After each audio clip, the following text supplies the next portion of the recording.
Perkenalkan, nama saya Rima Sekar Melati dengan nomor induk mahasiswa 191224008.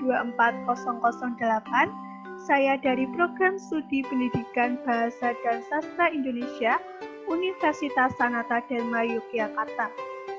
Video ini saya buat untuk memenuhi tugas mata kuliah keterampilan presentasi akademik dengan dosen pengampu Bapak Danang Satria Nugraha, SSMA.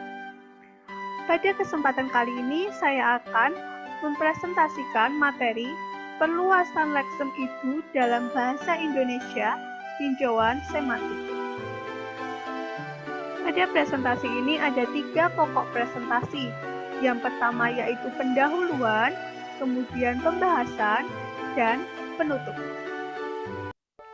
Kita masuk ke bagian pendahuluan. Ada 2, yaitu latar belakang dan metode penelitian.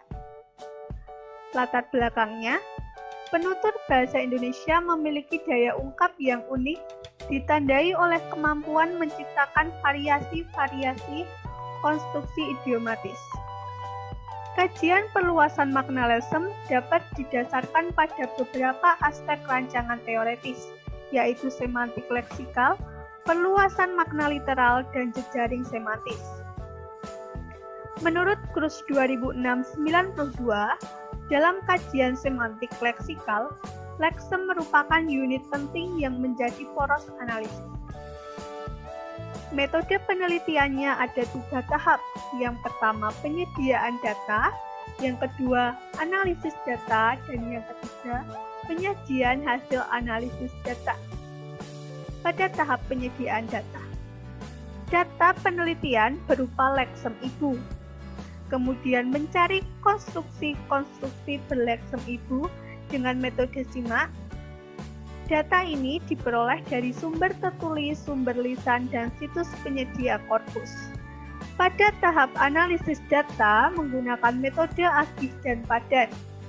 Kemudian dilanjutkan pada tahap ketiga yaitu penyajian hasil analisis data dilakukan secara informal dan formal, dijelaskan melalui paparan jelas dalam sebuah paragraf. Kemudian masuk ke pokok presentasi yang kedua yaitu pembahasan. Terdapat 3 pokok pembahasan. Yang pertama yaitu konstruksi idiomatis, kemudian yang kedua makna literal dan makna perluasan, yang ketiga jejaring semantis. Kita masuk ke pokok pembahasan yang pertama yaitu konstruksi idiomatis. Apa itu konstruksi idiomatis? Konstruksi idiomatis merupakan satuan lingual yang memiliki makna idiomatis. Menurut Wijana 2010-16, konstruksi idiomatis merupakan tanda-tanda yang dibentuk dari kata-kata yang mengandung makna yang digabung-gabungkan berdasarkan kaidah bahasa tertentu dengan kata atau elemen-elemen kemaknaan yang lain untuk membentuk satuan-satuan yang lebih kompleks guna menyampaikan informasi yang lebih kompleks pula. Terdapat 3 jenis pola konstruksi leksem ibu. Yang pertama yaitu X plus N, kemudian X plus V, dan X plus N plus N. Dengan keterangan X merupakan morfem ibu, N merupakan kelas kata nomina, V merupakan kelas kata verba. Pola yang pertama yaitu X plus N. X merupakan morfem ibu, N merupakan kelas kata nomina. Contohnya, ibu negara. Ibu merupakan morfem ibu, negara merupakan kelas kata nomina. Contoh yang lain ada ibu jari, ibu kota, ibu tiri, ibu suri, ibu susu, ibu peri. Kemudian pola yang kedua X plus V. X merupakan morfem ibu dan V merupakan kelas kata verba. Contohnya ada ibu asuh. Ibu merupakan morfem ibu, asuh merupakan kelas kata verba. Contoh yang lain ada ibu sambung. Kemudian pola yang ketiga adalah X plus N plus N. X merupakan morfem ibu, N merupakan kelas kata nomina, dan N merupakan kelas kata nomina. Contohnya yaitu ibu suri kerajaan. Kita masuk ke pokok pembahasan yang kedua, yaitu makna literal dan makna perluasan leksem ibu. Makna literal dari leksem ibu adalah wanita yang telah melahirkan seseorang. Kemudian makna perluasannya ada 4. Yang pertama yaitu yang utama di antara beberapa hal lain. Yang kedua bagian yang pokok. Yang ketiga sapaan takzim bagi wanita yang sudah atau belum bersuami. Dan yang keempat peran pengganti keibuan. Penjelasan lebih lanjut terkait perluasan leksem ibu. Yang pertama tadi makna yang utama di antara beberapa hal lain. Misalnya, ibu kota yang bermakna kota yang utama di antara beberapa kota lain. Contoh kalimatnya, penataan taman di ibu kota Jakarta sangat teratur. Kemudian makna yang kedua, bagian yang pokok. Misalnya, ibu jari yang bermakna bagian jari yang pokok.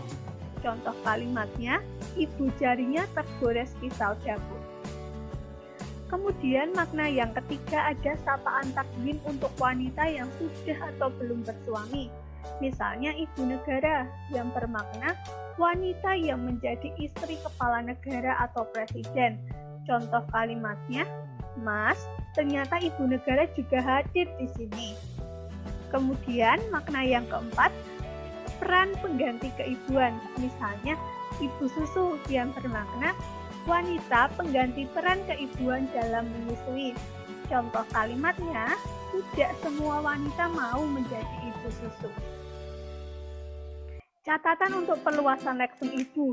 Yang pertama, makna dapat muncul ketika leksem tersebut berdistribusi dalam satuan lingual yang sama. Contoh kalimatnya, penataan taman di ibu kota Jakarta sangat teratur.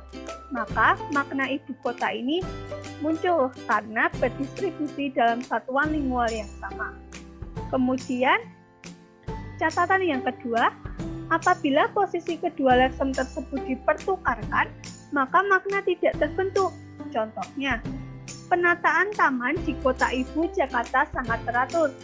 Di sini, makna ibu kota tidak muncul karena ibu dan kota dipertukarkan menjadi kota ibu. Lalu yang ketiga ada apabila salah satu leksem tersebut dilesapkan, maka makna juga tidak terbentuk. Contohnya, penataan taman di ibu Jakarta sangat teratur. Di sini, kota dilesapkan, maka makna ibu kota tidak terbentuk.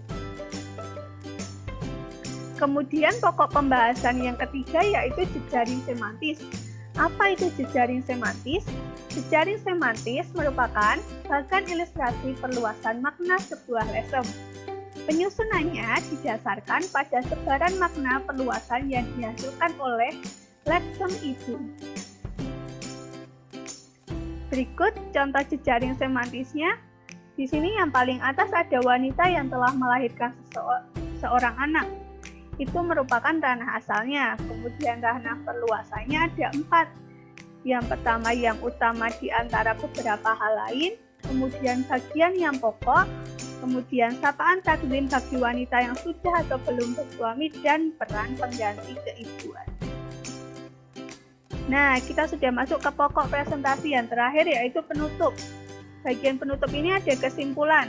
Kesimpulan dari yang sudah dijelaskan dari awal. Yang pertama, perluasan makna leksem ibu dideskripsikan melalui 3 tahapan yaitu konstruksi idiomatis, makna literal, dan makna perluasan, dan jejaring semantis. Kemudian, konstruksi idiomatis leksem ibu terdapat 3 pola, yakni X plus N, X plus V, dan X plus N plus N. X merupakan morfem ibu, N merupakan kelas kata nomina, dan V merupakan kelas kata verba. Lalu yang ketiga, ranah literal dari leksem ibu ini wanita yang telah melahirkan seseorang. Lalu ranah perluasan sekurang-kurangnya terdiri dari 4 jenis makna yang tadi sudah dijelaskan. Lalu yang terakhir ada proses perluasan makna dapat diilustrasikan dengan jejaring semantis.